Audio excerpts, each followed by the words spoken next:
ನಮಸ್ಕಾರ. ಇವತ್ತು ಶನಿವಾರ ಆಫ್ಟರ್ನೂನಿಂದ ನಾನು ವಿಡಿಯೋನ ಸ್ಟಾರ್ಟ್ ಮಾಡ್ಕೊಂಡಿದ್ದೀನಿ. ಬೆಳಿಗ್ಗೆ ಮಲ್ಕೊಂಡ್ಬಿಟ್ಟಿದ್ದೆ, ವೆದರ್ ಎಲ್ಲ ಕೋಲ್ಡ್ ಇರೋದ್ರಿಂದ ಯಾಕೋ ನಿದ್ದೆ ಬಂದಂಗಾಯಿತು, ಹಾಗಾಗಿ ಮಲ್ಕೊಂಡಿದ್ದೆ. ಇನ್ನು ಮಧ್ಯಾಹ್ನಕ್ಕೆ ಎದ್ದು ಅಡುಗೆನ ಸ್ಟಾರ್ಟ್ ಮಾಡ್ಕೊಂಡಿದ್ದೀನಿ.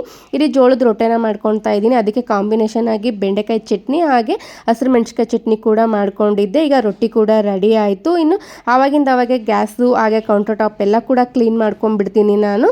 ಇನ್ನು ನನ್ನ ಮಗ ಊಟ ಬೇಕು ಅಂತ ಕೇಳ್ತಾ ಇದ್ದ, ಹಾಗಾಗಿ ಅವನಿಗೂ ಕೂಡ ರೊಟ್ಟಿ ಆದಮೇಲೆ ಊಟಕ್ಕೆ ಹಾಕ್ಕೊಟ್ಟೆ. ಅವನೇ ತಿನ್ಕೊಳ್ತಾನೆ. ಹಾಗೆ ಸ್ವಲ್ಪ ಮೂವಿ ನೋಡೋಣ ಅಂತ ಹೇಳಿ ಇನ್ನು ನೆಟ್ಮ್ಯಾಕ್ಸ್ ಅಲ್ಲಿ ಒಂದು ಒಳ್ಳೆ ಮೂವಿನ ಹುಡುಕ್ತಾ ಇದ್ದೆ. ಯಾವ್ದು ಚೆನ್ನಾಗಿರುತ್ತೆ ಮೂವಿ ನೋಡೋಣ ಅಂತ ಹೇಳಿ ಭೀಷ್ಮ ಅಂತ ಮೂವಿ ತುಂಬಾನೇ ಚೆನ್ನಾಗಿತ್ತು. ನಾನಂತೂ ತುಂಬಾನೇ ಎಂಜಾಯ್ ಮಾಡಿದೆ. ನನ್ನ ಹಸ್ಬೆಂಡ್ ಕೂಡ ಬಂದ್ರು, ಅವ್ರ ಜೊತೆ ಸೇರ್ಕೊಂಡು ಊಟ ಕೂಡ ಮುಗಿಸ್ಕೊಂಡಿದ್ದಾಯ್ತು. ಇನ್ನು ಅವರು ಡಿಮಾರ್ಟ್ಗೆ ಹೋಗಿದ್ರು ಅಂತ ಹೇಳಿ ನನಗೆ ಗೋಡಂಬಿ, ಬಾದಾಮಿ, ಇನ್ನು ನನಗೆ ಏನೇನು ನೆಸೆಸಿಟಿ ಇದೆಯೋ ಅದನ್ನೆಲ್ಲ ಕೂಡ ಹೇಳಿ ತರಿಸ್ಕೊಂಡಿದ್ದೆ. ಇನ್ನು ಈವ್ನಿಂಗ್ ಹಂಗೆ ಒಂದು ಕಪ್ ಆಫ್ ಕಾಫಿನ ಕುಡಿದು ನಾನು ಈ ಲಾಗ್ನ ಎಂಡ್ ಮಾಡ್ತಾ ಇದ್ದೀನಿ. ಮತ್ತೆ ಸಿಗ್ತೀನಿ. ಬೈ ಬಾಯ್.